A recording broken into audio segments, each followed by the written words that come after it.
بسم اللہ الرحمن الرحیم۔ السلام علیکم ورحمۃ اللہ وبرکاتہ۔ الحمد للہ وکفی وسلام علی عبادہ الذین اصطفی، اما بعد۔ حاضرین و ناظرین، یہ درس نمبر 1607 ہے اور آج سورۃ الروم کی 2 آیتوں کی تلاوت اور تشریح کی جائے گی، آیت نمبر 46 اور 47۔ چلیے سب سے پہلے ہم ان 2 آیتوں کی تلاوت کرتے ہیں، لفظی ترجمے اور ترجمے کے بعد تشریح کرتے ہیں۔ اعوذ باللہ من الشیطان الرجیم، بسم اللہ الرحمن الرحیم۔ ومن آیاتہ ان یرسل الریاح مبشرات ولیذیقکم من رحمتہ ولتجری الفلک بأمرہ ولتبتغوا من فضلہ ولعلکم تشکرون۔ وَلَقَدْ أَرْسَلْنَا مِن قَبْلِكَ رُسُلًا إِلَىٰ قَوْمِهِمْ فَجَاءُوهُم بِالْبَيِّنَاتِ فَانْتَقَمْنَا مِنَ الَّذِينَ أَجْرَمُوا وَكَانَ حَقًّا عَلَيْنَا نَصْرُ الْمُؤْمِنِينَ۔ صدق اللہ العظیم۔ وَمِنْ آیاتِهِ، اور اس کی نشانیوں میں سے ہیں، ان یرسلا، کہ وہ بھیجتا ہے، الریاح، ہوائیں، مبشرات، خوشخبری دینے والیاں، وَلِيُذِيقَكُمْ، اور تاکہ وہ چکھائے تمہیں، من رحمتہ، اپنی رحمت سے، وَلِتَجْرِيَ، اور تاکہ چلیں، الفلک، کشتیاں، بِأَمْرِہ، اس کے حکم سے، وَلِتَبْتَغُوا، اور تاکہ تم تلاش کرو، من فضلہ، اس کا فضل، وَلَعَلَّكُمْ تشکرون، اور تاکہ تم شکر ادا کرو۔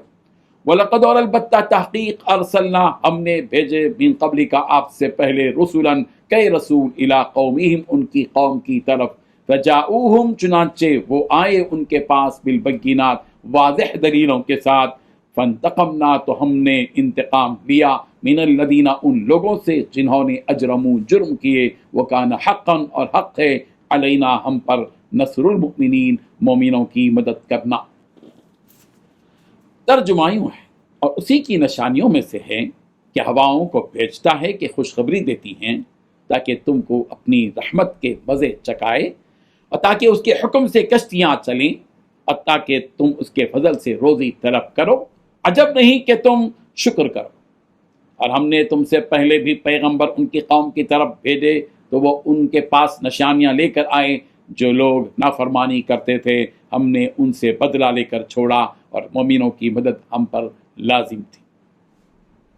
ان 2 آیتوں میں 8 باتیں بتلائی گئی ہیں۔ پہلی بات، اس اللہ کی قدرت کی ایک نشانی یہ ہے کہ وہ ہوائیں بھیجتا ہے جو بارش کی خوشخبری لے کر آتی ہیں۔ دوسری بات، اس لیے بھیجتا ہے تاکہ تمہیں اپنی رحمت کا مزہ چکھائے۔ تیسری بات، تاکہ کشتیاں اس کے حکم سے چلیں۔ چوتھی بات، تاکہ تم اس کا فضل تلاش کرو اور شکر کرو۔ پانچویں بات ہے، پیغمبر، ہم نے آپ سے پہلے بہت سے پیغمبروں کو ان کی قوموں کے پاس بھیجا۔ چھٹویں بات، چنانچہ وہ ان کے پاس کھلے کھلے دلائل لے کر آئے۔ ساتویں بات، جنہوں نے جرائم کا ارتکاب کیا تھا ہم نے ان سے انتقام لیا۔ آٹھویں بات، ہم نے یہ ذمہ داری لی تھی کہ ایمان والوں کی مدد کریں۔ بزرگان محترم، اللہ تبارک و تعالیٰ نے بیان فرمایا کہ ہماری قدرت کی ایک نشانی یہ بھی ہے کہ ہم ہواؤں کو بارش کی خوشخبریاں دینے والا بنا کر بھیجتے ہیں، کہ جب تم دیکھتے ہو کہ ہوائیں چل رہی ہیں جو آسمان پر ابر کو لے آ رہی ہیں، تو تم اس وقت خوش ہو جاتے ہو کہ ہاں اب بارش ہونے والی ہے، اور جب بارش ہوگی تو ہم اپنی زمینوں پر کھیتی کریں گے، پھر اس کھیتی سے ہمیں نفع ملے گا۔ اس طرح تم خوش ہو جاتے ہو۔ اسی حقیقت کو اللہ تبارک و تعالیٰ نے یوں فرمایا کہ لیذیقکم من رحمتہ، تاکہ ہم تمہیں اپنی رحمت کا مزہ چکھائیں، جو کہ غلہ اور اناج، ترکاریاں اور پھل پھلاریوں کی شکل میں ہوگا۔ اور اس ہوا کا کام صرف بارش کے بادلوں کو لانا ہی نہیں ہے، بلکہ وہ ہوائیں جب چلتی ہیں تو ان کشتیوں کو جو سمندر میں چل رہی ہوتی ہیں ان کی رفتار میں اضافہ بھی کرتی ہیں، جس سے تم خوش ہوتے ہو کہ اگر ایسی ہی ہوائیں چلتی رہیں گی تو ہم اپنی منزل پر جلد از جلد پہنچ جائیں گے۔ ایک بات یہاں پر غور کرنے کی یہ ہے کہ اللہ تبارک و تعالیٰ نے یہاں من رحمتہ ہی کا ذکر فرمایا، جس کا مطلب یہ ہے کہ وہ ہوائیں رحمت ہیں، کیونکہ ہم جانتے ہیں کہ ہوائیں کبھی نقصان دہ بھی ہوتی ہیں جبکہ وہ طوفان کی شکل اختیار کر لیتی ہیں جو تباہی اور بربادی کا سبب بن جاتی ہیں، جیسا کہ اللہ تبارک و تعالیٰ نے خود ارشاد فرمایا ریح فیہا عذاب علیم، سورۃ الاحقاف آیت نمبر 24 کہ ایک ایسی ہوا کہ جس میں دردناک عذاب ہے۔ یہاں پر اس من رحمتہ کے لفظ سے یہ معلوم ہو رہا ہے کہ اس سے مراد فائدہ مند ہوا ہے، نقصان دہ ہوا نہیں ہے۔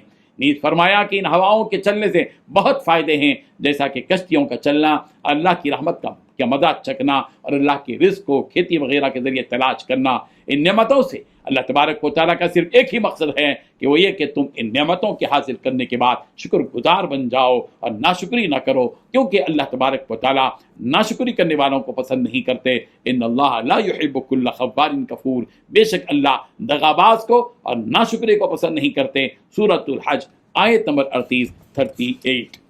یہ ہواؤں کا رخ بدلنا اور آسمان اور زمین کے درمیان بادلوں کا چلنا بھی قدرت کی نشانی ہے۔ سورۃ البقرہ کی آیت نمبر 164 میں کہا گیا وتصریف الریاح والسحاب المسخر بین السماء والارض لآیات لقوم یعقلون، ہواؤں کا رخ بدلنا اور بادل جو آسمان اور زمین کے درمیان مسخر ہیں، ان میں عقل مندوں کے لیے نشانیاں ہیں۔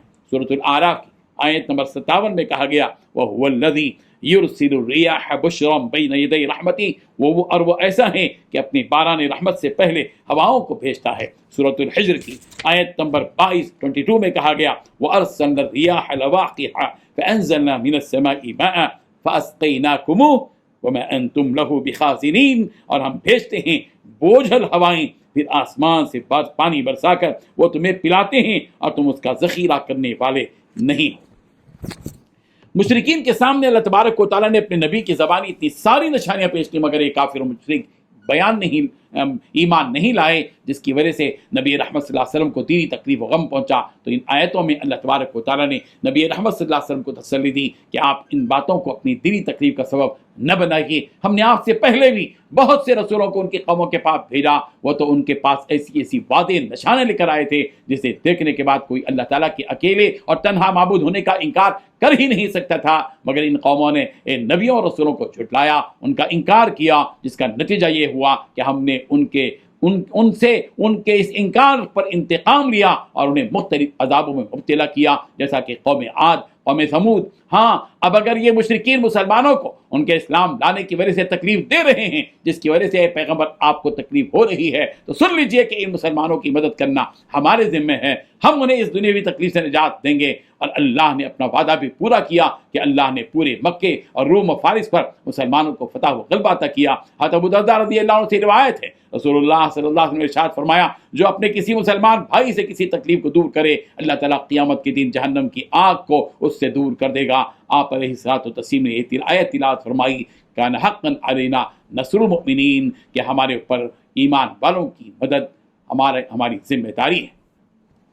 ہم ہندوستانی مسلمان اپنے ملک کے ناگفتگی حالات سے بے قرار اور مضطرب ہیں، یہ ایک فطری حقیقت ہے، لیکن ہمیں خوف اور مایوسی کی راہ اختیار اس لیے نہیں کرنی چاہیے کہ اگر واقعی ہم مومن ہیں تو پھر خوف اور مایوسی کا سوال ہی پیدا نہیں ہوتا، اس لیے کہ ہمارے مضبوط ایمان کے پیچھے وہ ربانی وعدہ ہمارے سامنے ہے۔ رب ذوالجلال نے ارشاد فرمایا کان حقا علینا نصر المؤمنین، کہ یہ ہماری ذمہ داری ہے کہ ہم ایمان والوں کی مدد و نصرت کریں گے۔ اور بندے جب اپنے پروردگار کی طرف رجوع ہو جاتے ہیں اور متی نصر اللہ کی مدد کب آئے گی یہ دلگداز آواز لگاتے ہیں تو آسمان سے آواز آتی ہے الا ان نصر اللہ قریب، خبردار بے شک اللہ کی مدد قریب ہے۔ سورہ بقرہ آیت نمبر 214 اور ربانی دستور یہ ہے کہ بندے کا سوال جب آسمان کی جانب سفر کرتا ہے تو رب ذوالجلال کی رحمت کا یہ اعلان آسمان سے زمین کی جانب تیزی سے سفر کرتا ہے۔ وَإِذَا سَأَلَكَ عِبَادِي عَنِّي فَإِنِّي قَرِيبٌ، سورۃ البقرہ آیت نمبر 168 کہ جب میرے بندے میرے بارے میں سوال کریں تو کہہ دیں کہ میں قریب ہوں، میں دور نہیں ہوں۔ اللہ تبارک و تعالی ہمیں اپنے پروردگار کی قربت حاصل کرنے کی، اسی کی طرف رجوع کرنے کی توفیق عطا فرمائے۔ آمین۔ وآخر دعوانا ان الحمد للہ رب العالمین۔